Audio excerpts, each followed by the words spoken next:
नमस्कार, मैं हूं अंशवी। स्वागत करती हूं आप सभी के अपने चैनल गुरुकुल फार्मा में। गाइज, हम लोग बात कर रहे थे पैथोफिजियोलॉजी की, और पैथोफिजियोलॉजी की सीरीज हमारी चल रही थी बी फॉर्म सेकेंड सेमेस्टर की। तो आज उसी का एक टॉपिक है जो कि है इंट्रासेलुलर एक्यूमुलेशन। इंट्रासेलुलर एक्यूमुलेशन हम लोग इसमें डिस्कस करेंगे कि हमारी सेल्स पे जो है प्रोटीन्स का कैसे एक्यूमुलेट होता है, या लिपिड्स का डिफरेंट कंपाउंड्स जो कि हमारी बॉडी में होते हैं उनका एक्यूमुलेशन कैसे होता है। तो इन सारी चीजों को हम आज डिस्कस करने वाले हैं। तो ये बहुत ही इंपॉर्टेंट है पैथोफिजियोलॉजी के अकॉर्डिंग। ओके, तो वीडियो को पूरा देखिएगा जिससे कि आप अच्छे से समझ सकें और आपको क्लियरली समझ में आए। ठीक है, तो हम बात करेंगे इंट्रासेलुलर एक्यूमुलेशन की। इसका जो जनरली जो बेसिकली जो इसका मेन रीजन है वो है मेटाबॉलिज्म। जनरली जो एक्यूमुलेशन का वो है इंट्रासेलुलर एक्यूमुलेशन, वो मेटाबॉलिज्म की ही वजह से होता है। क्यों? क्योंकि हमारी बॉडी में अगर कोई चीज प्रॉपर मेटाबोलाइज नहीं होगी तो प्रॉपर उसका एक्सक्रीशन नहीं होगा। और जब कोई चीज, कोई भी सब्सटेंस, कोई भी कंपाउंड हमारी बॉडी से प्रॉपर उसका एलिमिनेशन नहीं हो पाएगा, एक्सक्रीशन नहीं हो पाएगा, तो वो कहीं ना कहीं इकट्ठा होगी, और इकट्ठा होने से, एक्यूमुलेट होने से वो जो है वहां पे टॉक्सिसिटी कॉज करेगी। टॉक्सिसिटी कॉज करना उसका तय है, क्योंकि जब वो प्रॉपर एलिमिनेट ही नहीं हो पा रही, उसका एक्सक्रीशन ही नहीं हो रहा है और उसका प्रॉपर मेटाबॉलिज्म ही नहीं हो पा रहा, वो किसी भी कारण से हो सकता है। तो इसका जो बेसिकली रीजन है वो मैनिफेस्टेशन ऑफ मेटाबॉलिक डीअरेंजमेंट, यानी कि मेटाबॉलिक जो प्रोसेस है उसका डीअरेंजमेंट हो रहा है, वो डिस्टर्ब हो रही है। जो हमारे मेटाबॉलिक प्रोसेस है वो डिस्टर्ब हो रही है, उसमें किसी तरीके से एबनॉर्मेलिटीज आ रही है, उसमें डिस्टर्बेंस आ रहे हैं ड्यू टू एंजाइमेटिक डेफिशिएंसी।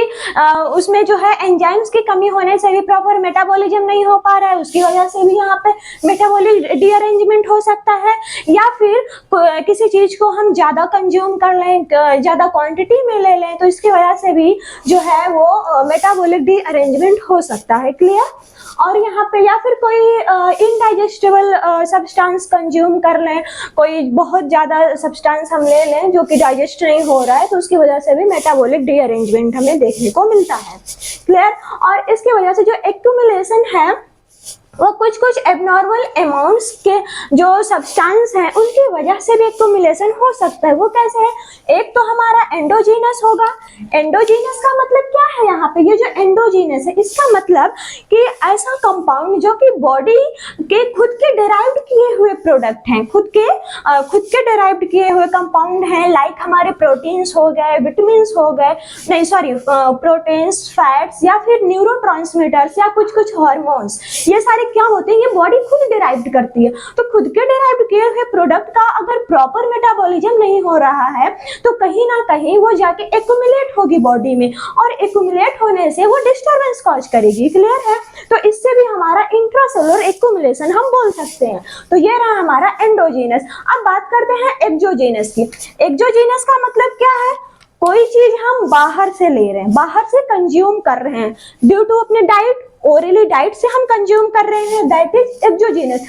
अब वो हम जो कंज्यूम कर रहे हैं इसकी वजह से जो एबनॉर्मेलिटी जाती है तो हम उसको कैसे कंज्यूम कर रहे हैं? हम हो सकता है कि हम कोई इनडाइजेस्टेबल प्रोडक्ट जो है कंज्यूम कर लें जिसका प्रॉपर मेटाबॉलिज्म ना हो पाए, या मैंने अभी कहा इसके पहले कि हमारी जो एंजाइमेटिक प्रोसेस होती है, एंजाइमेटिक रिएक्शंस होते हैं मेटाबॉलिज्म में, लिवर में, तो हो सकता है वहां पे प्रॉपर एंजाइम ही ना सिंथेसाइज हो रहे हो, प्रॉपर एंजाइम ना मिलने की वजह से भी मेटाबॉलिज्म नहीं हो पा रहा है।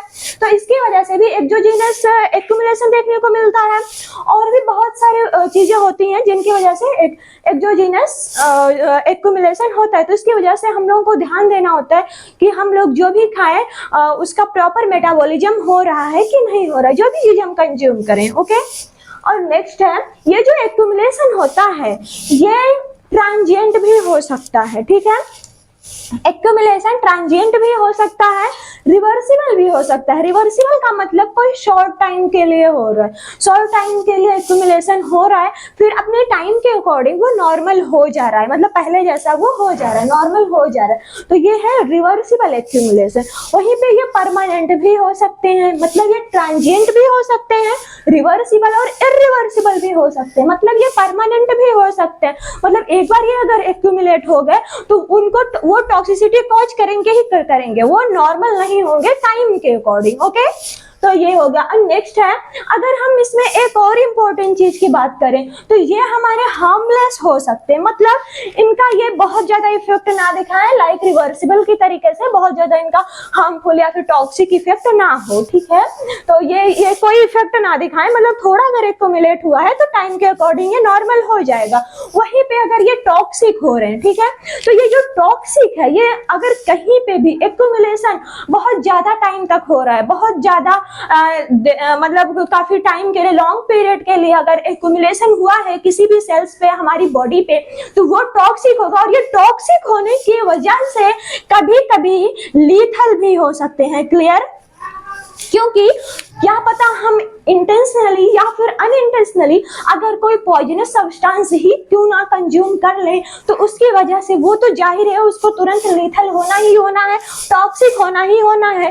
अगर वहीं पे कोई भी प्रोडक्ट हमारा बहुत ज्यादा दिनों से इनडाइजेस्ट है, उसका डाइजेशन नहीं हो रहा, उसका प्रॉपर मेटाबॉलिज्म नहीं हो रहा है, फॉर द रीजन, बहुत सारे रीजन की वजह से, तो उसकी वजह से कहीं ना कहीं वो टॉक्सिक होगा।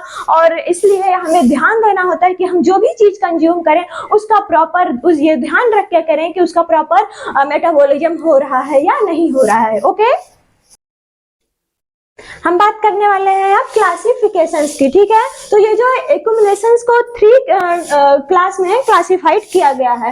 पहला है हमारा accumulations of constituents of normal cell metabolism, यानी कि जो सेल का मेटाबॉलिज्म हो रहा है वो नॉर्मल सेल पे हो रहा है, नॉर्मल सब्सटेंसेस का हो रहा है।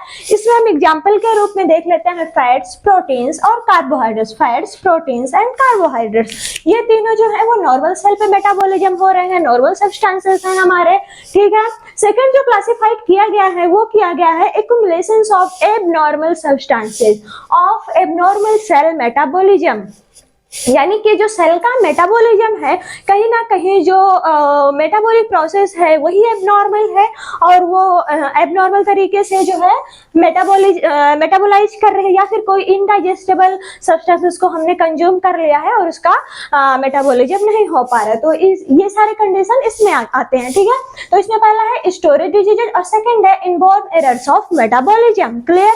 तो उस केस में भी मेटाबॉलिज्म नहीं हो पा रहा है प्रॉपर, जिसकी वजह से इंट्रासेलुलर एक्यूमुलेशन हो रहे हैं। थर्ड जो क्लासिफाइड किया गया है वो है accumulations of pigments. Pigments body का कलर के ऊपर डिपेंड करता है, किस पिगमेंट से ही बॉडी का कलर होता है और हेयर्स का कलर होता है कि किस कलर का जो है स्किन पे वो पिगमेंट्स कर रहा है, ठीक है।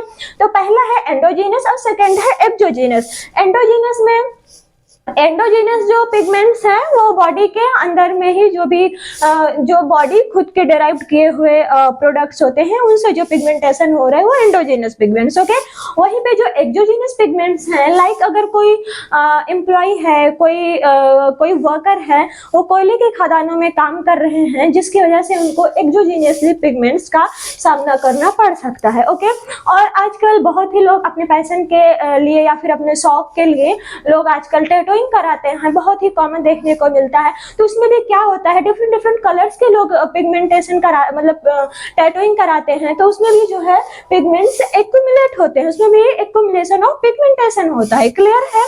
तो ये रहा हमारा क्लासिफिकेशन। ओके,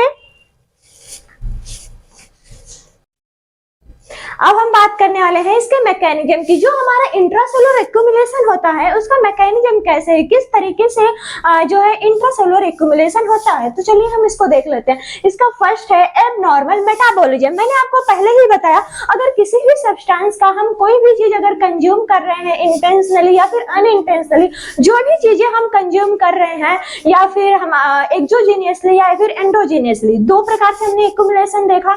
तो वो जो एक्यूमुलेशन हो रहा था था वो उसका जो इसमें हम बात करें एबनॉर्मल मेटाबॉलिज्म की, तो जो एबनॉर्मल मेटाबॉलिज्म है वो ड्यू टू एंजाइमेटिक प्रोसेस से हो रहा है। कहीं ना कहीं अगर एंजाइम की कमी है, उसकी डेफिशिएंसी है, तो उसकी वजह से भी जो मेटाबॉलिज्म है वो प्रॉपर नहीं हो पा रहा है, उसका एबनॉर्मेलिटी हो रहा है, तो उसकी वजह से भी इंट्रासेलुलर एक्युमुलेशन हमें देखने को मिल रहा है। क्लियर? और सेकंड जो है वो defect in protein folding and transportation. हमें पता है कि जो हमारा आरएनए डीएनए की प्रोसेस है, जो उसमें फोल्डिंग्स होती हैं, वो प्रोटीन्स, वो जो आरएनए डीएनए है वो प्रोटीन्स के बने होते हैं और उसमें हमारी फोल्डिंग्स होती हैं। अगर प्रोटीन ही प्रॉपर ना हो पाए, उसमें डिफेक्ट आ जाए, उसमें कमी आ जाए, तो उसकी फोल्डिंग में कमी आएगी।